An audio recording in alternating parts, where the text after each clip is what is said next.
Hi folks, Nathaniel here at Chicago Music Exchange, and behold, the Les Paul, the Burst. This is the most sought after, the most collectible of all vintage guitars.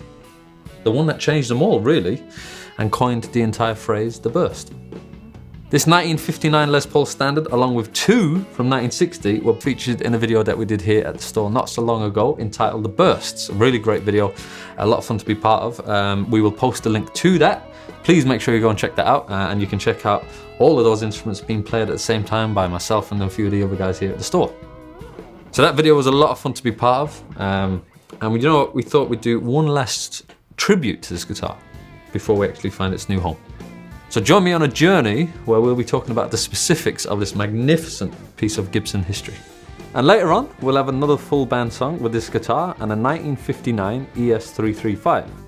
Two of the most collectible guitars around in one video. No big deal.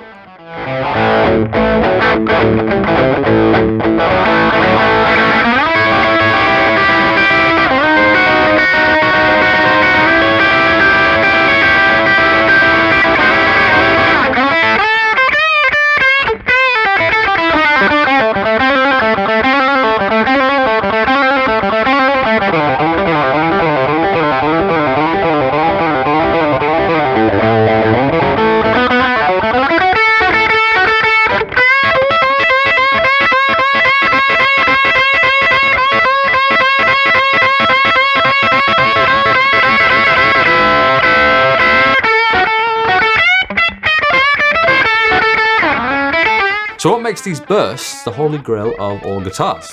Well, first let's quickly review a little bit of the history of the model. The Les Paul model started as a very awkward to play trapeze tailpiece gold top in 1952, and it literally evolved every year until it became what we all know and love as the Les Paul Standard in late 1958, 59 and 60. Now, it's gone from having a trapeze to having a wraparound to having a tune-o-matic bridge. It's gone from having P90s to humbuckers. And it's gone from being a gold top to a gorgeous sunburst in late 1958. Now, after 1960, this turned into this. Quite a dramatic transformation. Now, we're going to do its own separate video of this because it thoroughly deserves it. But in the meantime, let's go back to the bursts.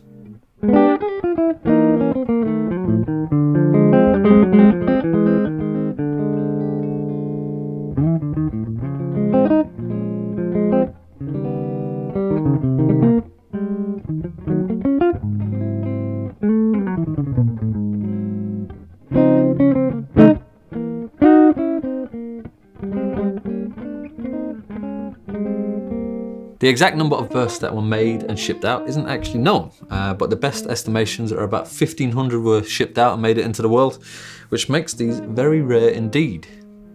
Now, just because something is rare doesn't necessarily mean that it's collectible or worth money or worth a couple of $100,000, but the things that makes these so special is because of the amount of amazing artists that have played with these and made some of the most historically important music ever. So the list of world-renowned guitar heroes that have used these over the years is quite long. Could be here all day. But to name just a few of them, we've got Jimmy Page, we've got Eric Clapton, Jeff Beck, Gary Moore, Gary Rossington, Slash, Don Felder. Could be here for quite a while.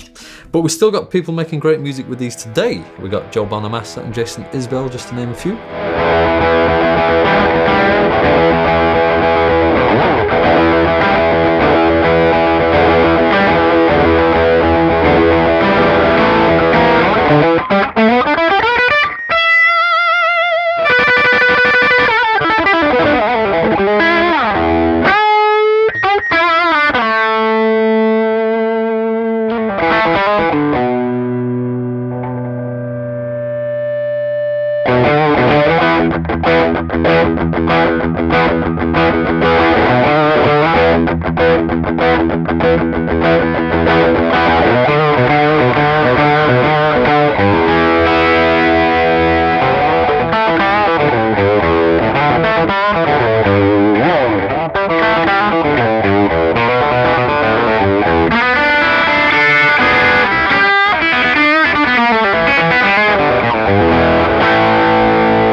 Now, I've never played a guitar with PFs that sounded bad.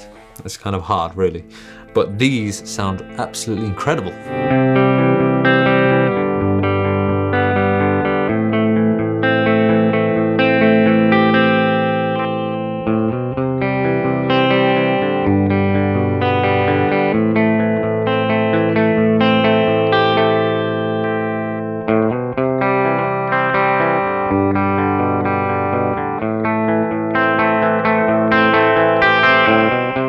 Been very lucky to have played about 4 of these over the years here at CME, and the interesting thing about them, and the quite surprising thing to me particularly, was how different they actually all kind of sounded. And they all have their own kind of little personalities, so to speak. Some sounded better than others, some felt better than others.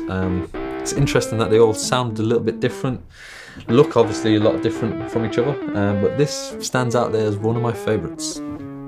So, as a lot of you already know, I'm sure, these guitars tend to fade over time to finish. There's not a lot of red going on here at the moment.